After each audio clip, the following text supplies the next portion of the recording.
If you like this video, hit that subscribe button. I put out new Storybook Brawl videos every single day at 9:30 p.m. EST, and turns out most of you guys aren't subscribed yet, so what are you waiting for?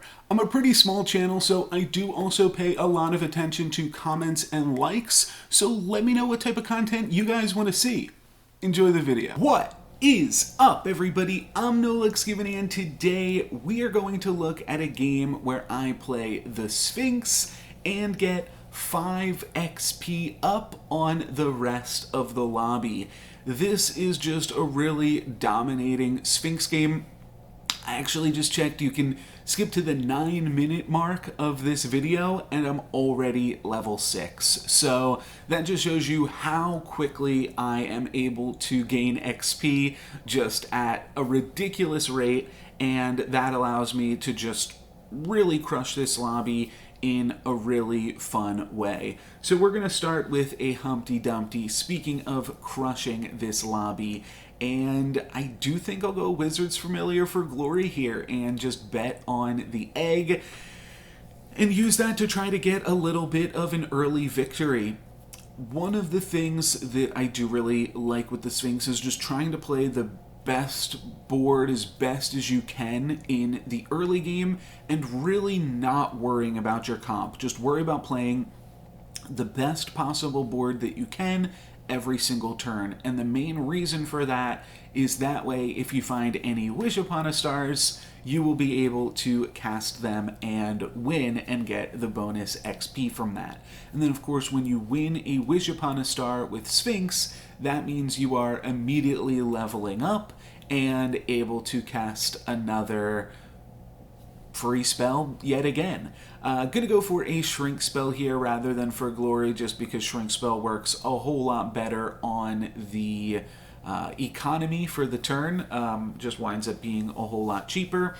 And then I believe I do lock these 2 units. There's a few interesting ways to play this here, but if I just lock these units, I'm still going to see 1 new spell in the second spell slot as the Sphinx, and then I can buy these, and then I've got 3 rolls to find an XP spell.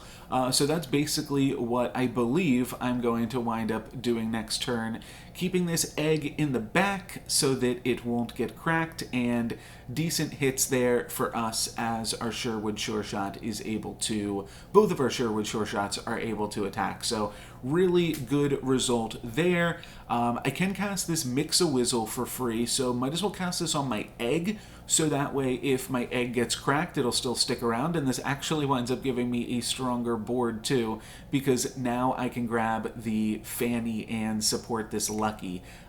So that all seems pretty good. I think I'm just trying to figure out how to room this baby dragon. Oh no, I'm considering the Good Witch here as well, but I don't think that the Good Witch is that good compared to some of the other stuff that we can do. Black Cat might be enough better than Baby Dragon though, so I'm going to grab the Black Cat, I'm going to roll, I'm going to gain a life, and then I'm going to sell this Baby Dragon, look for an XP, and oh, I don't find it. Oh, interesting. Do I sell something? I think I must. Yeah, I sell the Fanny and then purchase an XP. So I really just wanted some kind of early XP, and I do feel like I'm strong enough that I was willing to sell the Fanny there. I only purchased it for 1. I think the Black Cat popping up in the shop winds up being pretty strong. In hindsight, I did not wind up playing either of the units that I locked, so maybe locking was a wee bit of a mistake, but we're still going to have a crushing combat here regardless. So now basically we've got 1 turn to make ourselves a little bit stronger, and then I'm going to be trying to buy more XP, and we are up against the Ghost this round, so if I can think that something is going to make me a little bit stronger, I can go for that here. Magic Research means I am going to win this combat, so or the fact that I'm playing the Ghost means I'm going to win this combat, so these Magic Research start to look a little bit more tempting because it's a permanent +1/+1 bonus. So I think I will go for a Magic Research here on, I actually missed what I did it on, but I think I did it on the Wizard's Familiar. And then we're just going to prep for being a little bit stronger next turn. Not too much else that we get to do here. I do think that Mad Mim with Black Cat plus a few smaller ranged units and a rather large unit, the 8/8 Wizard's Familiar, I do think that this is still a decently strong board. It's nothing crazy, but it is still decently strong and is good enough for now. So there you go. There is the win against the Ghost. And then we've got another Mix-a-Wazzle, so I'm just going to go ahead and cast that on the egg yet again. And you know what? Queen of Hearts seems good enough. We can throw that in. Could potentially buy a True Love's Kiss on the Queen of Hearts, but that only gets us a tier 4 unit, and we're already level 4. So that doesn't really get us that much farther in the game. It's not like a level 4 unit is tough to otherwise find right now. So we're going to keep rolling and keep rolling. And I believe we're going to keep rolling even farther past these spells. Merlin's Test, obviously, very tempting, but we want to find the XP. We want to find Wish Upon a Star. I could definitely consider picking up a Spellweaver before I cast the Wish Upon a Star here, and that really is the main consideration. Spellweaver will be a little bit bigger, but I think that we get more value out of adding a Wretched Mummy to our squad. I think that it just makes us stronger with the Queen of Hearts and just in general. So I'm going to pick up the Wretched Mummy. It is definitely worth considering the pair on the Spellweavers, but I am not going to go for it. Oh, I am. Okay, so I'm going to sell out. I guess that's fair, yeah. This still gives us a 5 attack ranged unit in the front, and even just makes our Queen of Hearts that much stronger. So, yeah, this seems fine. I'm actually going to support the Mad Mummy and the Black Cat, though, as that'll just give us, like, the strongest board for the immediate right now. It is going to be a little tough to clear past these Jack's giant units, but the 10/10 Wizard's Familiar is quite big in its own right. So not doing too bad here, and then Queen of Hearts pretty large as well. And we will be able to win this combat mostly off of Queen of Hearts here. So that's pretty nice. This was the 3rd place player in the lobby, and honestly, that battle was pretty close. We can look at in the top corner our percentages there, and we were pretty likely to actually lose that battle. So we got pretty lucky on that one. And now we're going to Mix-a-Wuzzle our egg yet again, and this time turn it into a triply. So we are a lot worse on this board. We do need to find some powerful interactions to really get us somewhere good. Because this isn't that strong. However, I'm just going to find a Wish Upon a Star at 41 health. Honestly, I just don't mind if we start to lose. I'd really love to win because that means that we'll be level 6, which is just incredible. But I don't mind if we lose, specifically because I don't mind if we... what am I looking for here? Because we just have so much health. And then I'll start to transition once we lose. Like, we're still up 4 XP on the rest of the lobby. So, yeah, if we were to lose this combat, for instance, because we've fallen off a little bit now, it's not a huge deal. But we take a huge power spike out of my opponent's board by clearing their Queen of Hearts. So that is actually just going to allow us to win. So there you go. We're level 6. We are now 5 XP up on the rest of the lobby.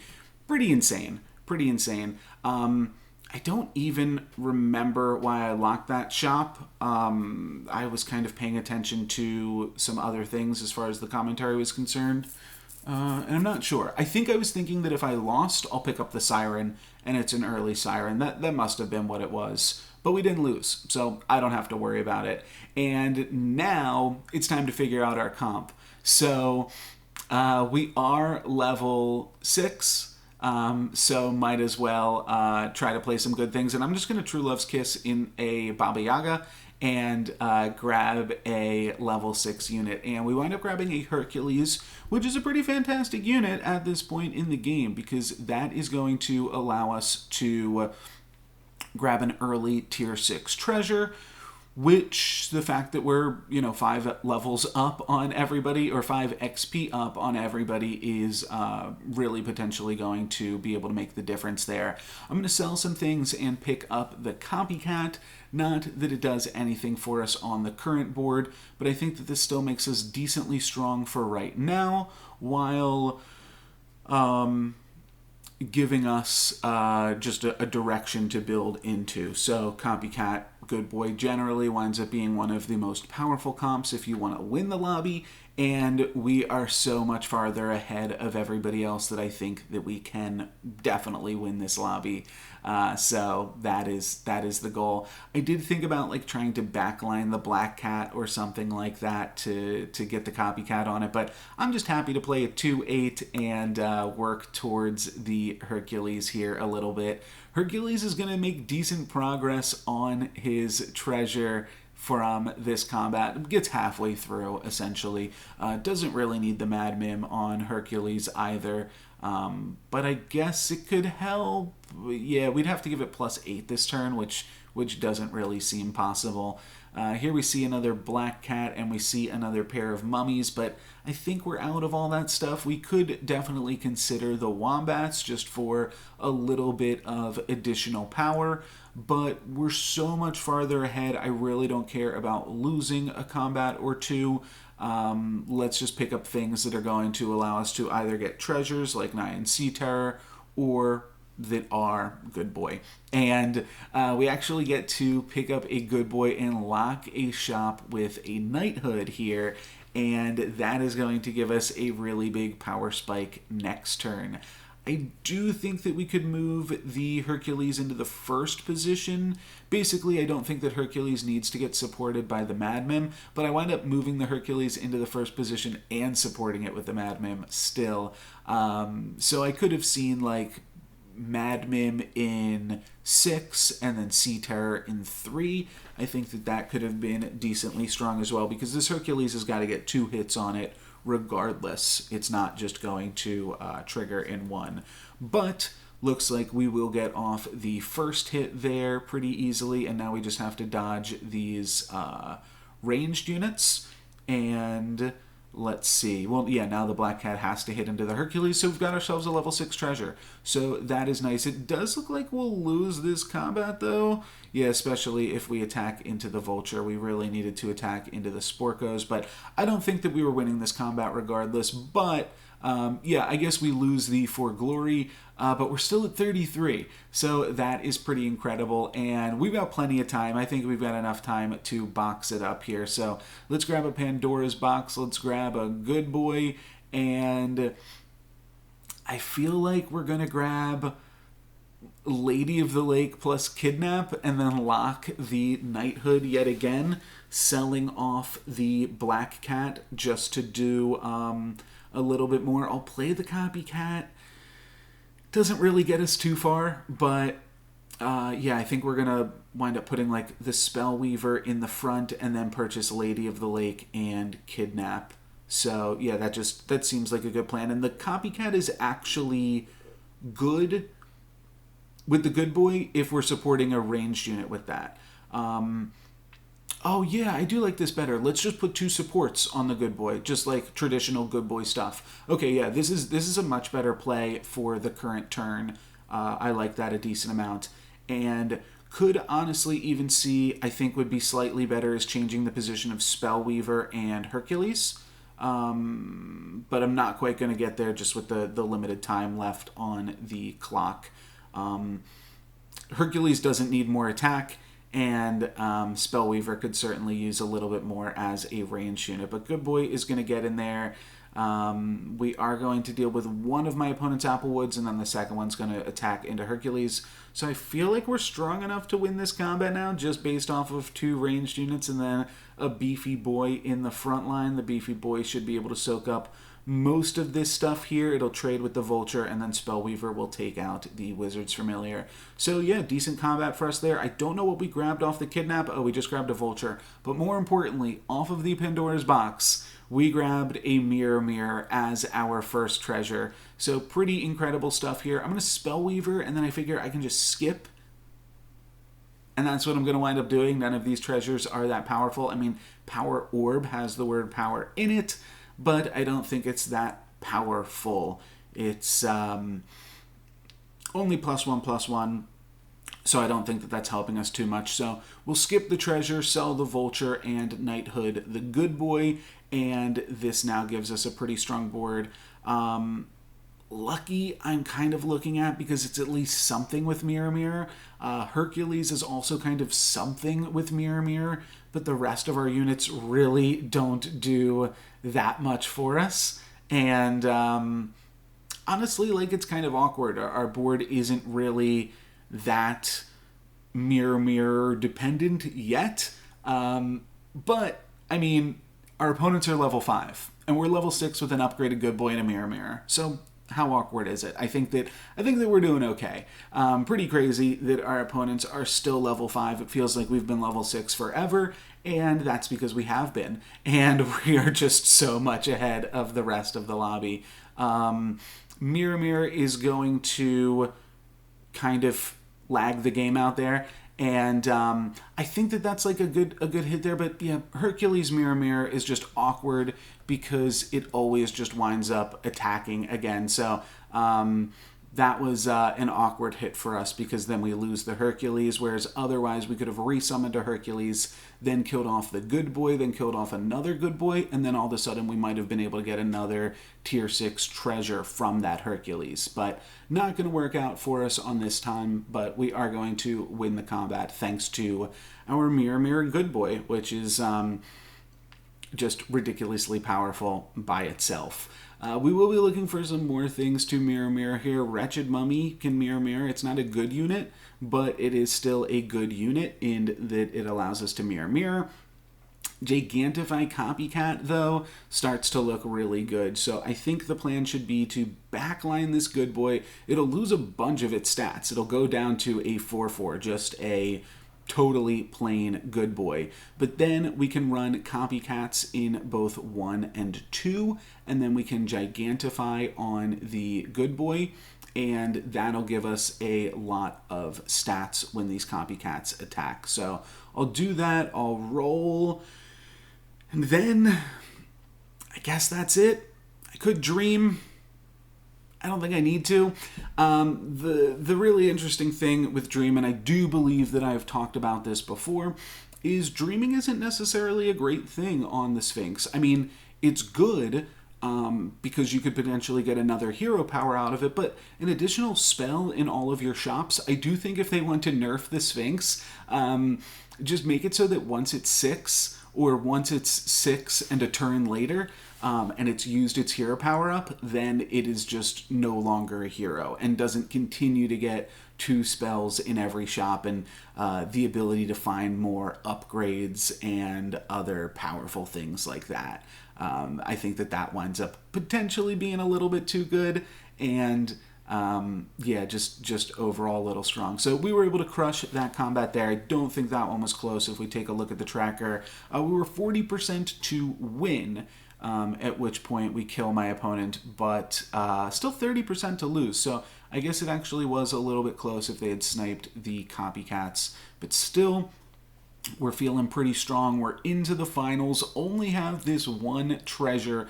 I'd love to find another good unit, and honestly, Bearstain might be it. Bearstain just gives the good boy a little bit more stats, also going to give the copy boys a little bit more stats, but I am going to go for the Masquerade Ball first, which it gives us a good ranged unit, so I guess we can replace the Spellweaver with that.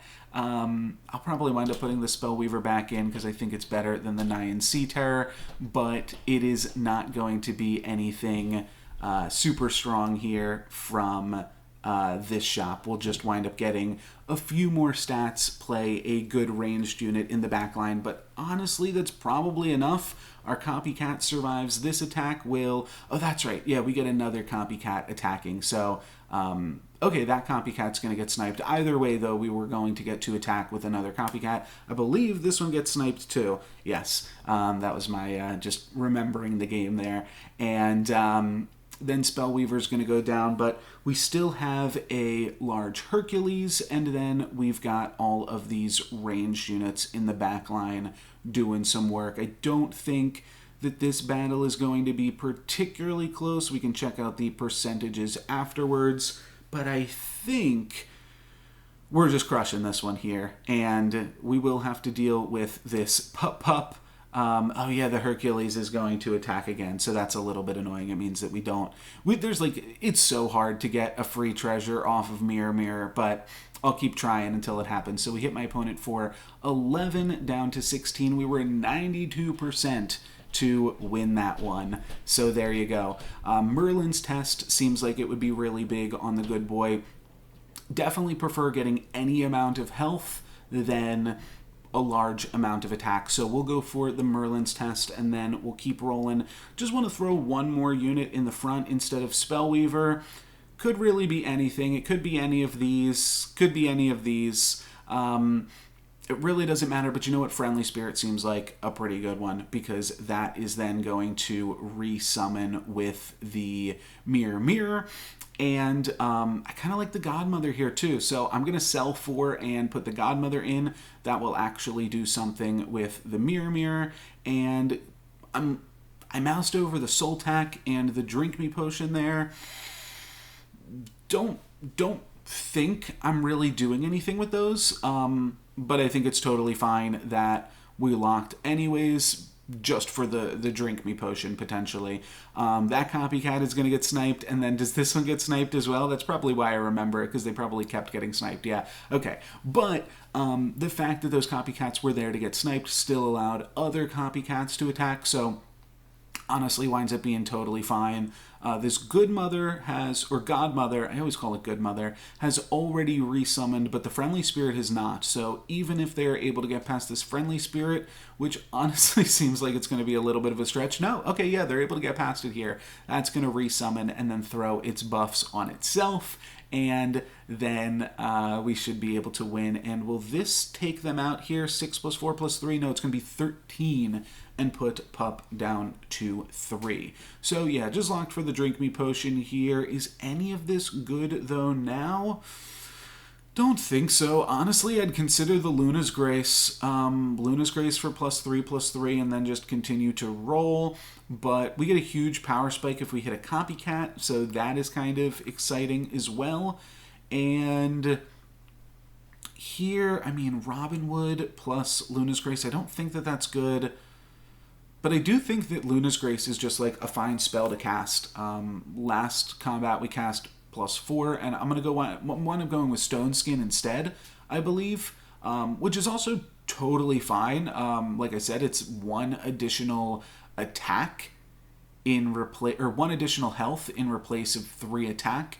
It is permanent stats, but I don't think that's really going to matter. We are just so far ahead of everybody else. But it could have gotten Pigomorphed. That definitely could have been a possibility. And that is going to get Pigomorphed there, and then we will get a resummoned pig, and that is going to not be able to get any of these good boy buffs. Again, all of my copycats are going to get singled out and attacked. Let's see, do they keep up the trend? Yes, they do. So that's why it definitely stuck in my brain there. My opponent just continued to attack my 1/1 copycats over the course of this game.